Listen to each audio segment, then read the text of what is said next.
The Oscars are this weekend. It used to be the highlight of my year. As a young biracial kid not fitting into society, I wasn't American enough to be American. I wasn't German enough to be German. I wasn't white enough to be white, and I wasn't black enough to be black. The struggle of a tragic mulatto. So where do you turn when you come from a toxic household? You turn to movies and TV shows. In my case, most people turn to music. I turn to film and television. It is what it is. And you begin to get influenced by the celebrity culture, the fame, the money, the women. I mean, the first time I saw Halle Berry in Boomerang, I fell in love. And I asked myself, where are all these beautiful women from? Hollywood, of course. I was so in love with the idea of becoming an actor, so much that when I moved to LA for a while, I wanted to land on the casting couch. I was okay with that. I literally put that on my resume. Will sleep for a role.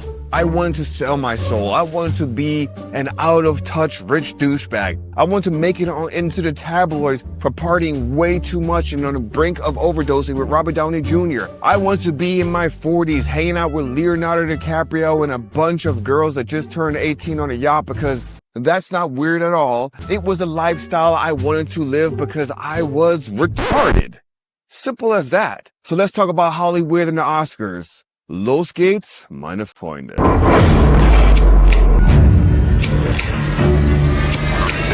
Here's to show. The Oscars used to be fun. Objectively, it actually used to be. It was the most anticipated show of the year. I remember seeing Steve Martin, Martin Short, who I still absolutely find hilarious. Occasionally you had weird moments like this one. Before Angelina Jolie set the world on fire by kissing another man that was off limits, she was kissing her brother at the 2000s Oscars. Dressed in Monica Adams' aspirational black with polyester Party City wig to match, she and her brother certainly were a sight for sore eyes. It's really gross, but overall it was a fun show full of exciting bits. Whoopi Goldberg, yes, the crazy person from The View, she used to be an actress and a stand-up comedian, and she used to be funny and entertaining. Look, how much I miss those days with Whoopi. Good times. I really don't like the Karen. But somewhere in the late 1990s, I think it was 1999, something felt off. To keep a long story short, because I'm sure you could probably find a lot of awesome videos out there to tell this exact story, but basically, in 1999, I believe it was, the last great year of films, but Saving Private Ryan came out during that time, which everyone kind of expected to win. I mean, you know, it was a World War II movie, 3 hours long almost, and it had Tom Hanks before he was America's favorite dad, with a bunch of other awesome cast members. The movie was action-packed, it had drama, it had everything you could possibly think of to win an Oscar. And Shakespeare in Love won instead, which is this romantic comedy drama, which it was a good movie, but not Saving Private Ryan good. And that's the first year everyone was like, whoa, what's going on? After that year, things just progressively got worse. Oscar campaigning became a thing to do, and it became this vicious, manipulative tactics of lobbying for your film to get nominated. You quickly began realizing that a lot of these films that were getting nominated weren't good. And people began asking, what's the purpose of the Academy Awards anyways? Well, let's start from the beginning where the beginning began, in 1929. You probably think the Oscars were created to celebrate artistic excellence. That's what I thought too. That's very adorable because you think just human nature, that would be something that we would do. But no, we're just crappy human beings. So let's rewind to 1929, when Hollywood was basically the wild, wild west.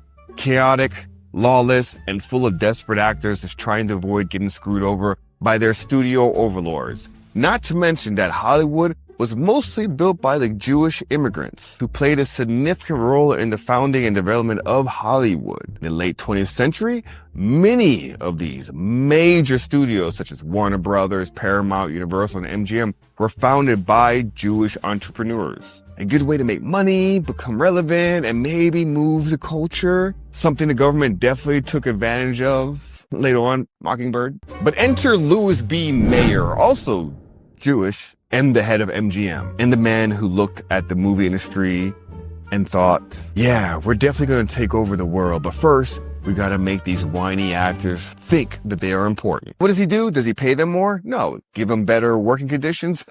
No. Back then, these were basically struggling actors, and instead, he created the Academy of Motion Picture Arts and Sciences because nothing keeps people in line like a fancy title with science in it. And what's the reward? A shiny gold statue. His logic? If I give these filmmakers a bunch of medals and trophies, they'll trip over themselves to make what I want. Absolute genius, in fact. Manipulative? Sure. Effective? Oh, hell yeah. And so the first ever form of Oscars happened. A 15-minute ceremony, 12 awards, boom, done.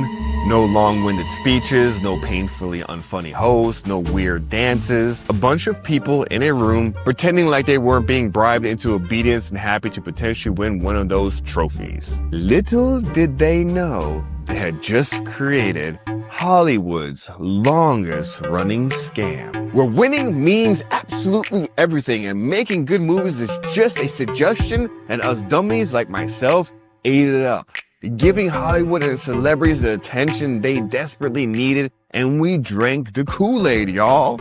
Fast forward several decades later, now we are here lusting over outfits that these clowns wear and who their dates are and how beautiful they were.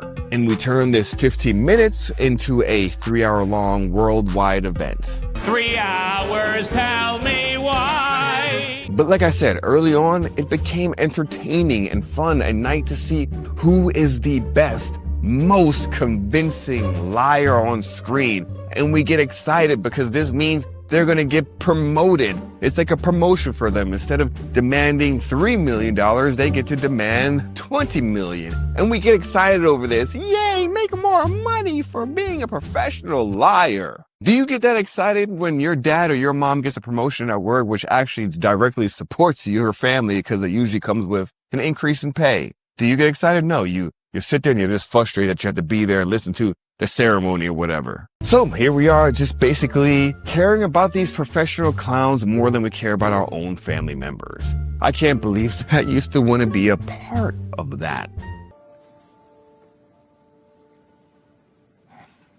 Concept of the Oscar bait turned this event into a toxic competition show, with studios focusing on formulaic movies that ticked specific award-worthy boxes rather than actually prioritizing genuine storytelling and basically alienating all their mainstream audience. Even the comedic entertainment that I used to watch the Oscars for went from this, a ceremony devoted to rewarding the many, many people this year who played me, to this. We live in a time where we have fictitious election results that elects a fictitious president.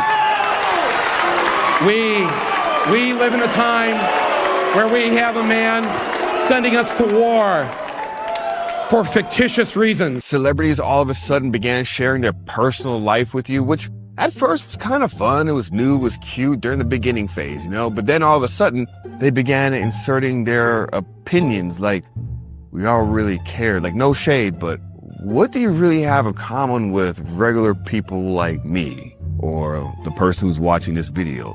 You live in a society that promotes the 7 deadly sins, but you want to lecture us about how we should be living our lives, to what we should be tolerating, to who we should be voting for. They even went as far to get Batman to tell us who we should trust and who knows us best. Hey, hi, Michael. For some of you folks who, guys mostly, I guess, who are thinking about attending a rally with Musk and Trump, they don't really respect you. They laugh at you behind your back. They think you're stupid. They don't want to hang out with you. They have nothing in common with you. They're not your bros. They have no respect for you. Trust me. Hollywood is an industry built on lies and corruption that wants to tell us how to live our lives. The same people that literally gave a child rapist a standing ovation. Goes for Roman Polanski, for the pianist.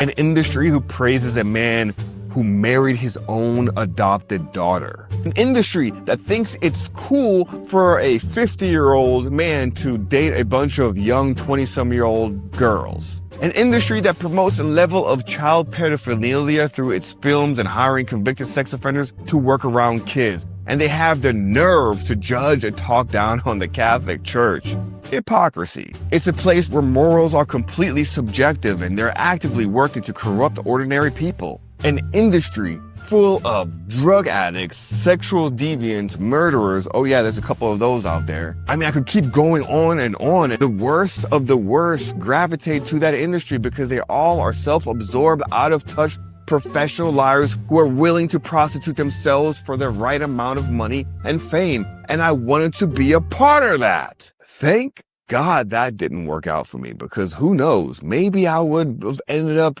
in a dress or hanging out with Diddy at parties or alienating half of my audience like Tom Hanks did. And to be honest, I thought it was actually kind of funny. It just wasn't smart to do that business-wise. Like, he literally just alienated half his audience. Jokes are honestly subjective anyways. I really do thank God every single night that I am blessed to somewhat have figured out the game called life, because I could have ended up on the beach in St. Bart's with millions of dollars in my bank account, snorting cocaine off of Halle Berry's naked body. Instead, I ended up living a boring, average life with my awesome-ass kids, a wife who's just as hot as Halle Berry, but without the narcissistic behaviors that come along with it, that literally treats me like a king and I treat her like a queen. So I'm honestly glad it did not work out for me. Plus, I'm clearly not good at it, so that probably had a lot to do with it as well. Now, of course, I am generalizing here. Of course, there are some awesome people that I've met that are in the industry. I have a friend, Kevin, close to him, my old friend Kadar. I may not know some of these actors very well, but some of them that I got to hang out with behind closed doors were kind of cool. Russell Brand, genuinely nice guy. Jonah Hill, very quiet, very nice guy. Paul Walter Hauser, super awesome dude. I mean, our president literally came from this whole industry that I'm talking about. The reality TV niche, but it's still inauthentic with like bits of authenticity in there. You know, the stuff you see Trump do all the time. And because of social media, marketing agencies, the government, and the system known as Hollywood, we began to lose the art of filmmaking. And when there is a resemblance of art, it's packaged in a social justice message or some political message, usually written and produced by people who have no clue what the real world actually looks like. Look no further than Emily Perez. They are saying that this movie is at the same level as Saving Private Ryan. They're saying that this movie is above the level of Birdcage. They are saying that this movie is above Howard the Duck. And Howard the Duck was pretty bad and unfortunately doesn't hold up, but it's still 100% better than this hot garbage of a movie. The consensus is that nobody likes this film. Mexicans didn't like it, trans community didn't like it, the cartel even said they didn't like it. Nobody likes this movie, but Hollywood is telling you and the audience that this is the best movie of the year made by a pompous French guy that made millions of dollars off this movie. And Zoe Saldana, why were you in this movie? How dare you? Now, I do know that sometimes actors are like contractually obligated to do X, Y, and Z type of movies in a specific studio. Like if they want to really work on this project and they may finagle a contract where it's like, hey, you get to be in this movie, but then you gotta give me 2 other movies by my studio and you have no choice. So maybe that's how she landed in this. I'm really trying to give her a pass here. Why? Remember what I said though. You must sell your soul to be able to make it in Hollywood. They are the Titanic that already hit the iceberg, self-destructing, and only some actors seem to have figured this whole thing out. I felt like Hollywood is just spineless, en masse. And it really felt like, oh, this is a really clear indication that we're not the cool club anymore. And they say he's the crazy one. Maybe he just gets it and he figured out that he reached the top and all of that fame and wealth means nothing. But here we are, another year of potentially seeing this. And it's very exciting for both of us because we're both nominated. Actually, James, I'm not nominated tonight. Oh, come on, Ann, don't be so modest. No, I'm not modest. I'm just not nominated. You know, all right. It used to be You get naked, you get nominated. Not anymore. Not anymore. Or something like this. And I just want to say tonight that trans people are not invisible. Trans people deserve love. The queer community deserves to be lifted up. Or something like this. Oh, wow! Then gets rewarded like this. Will Smith!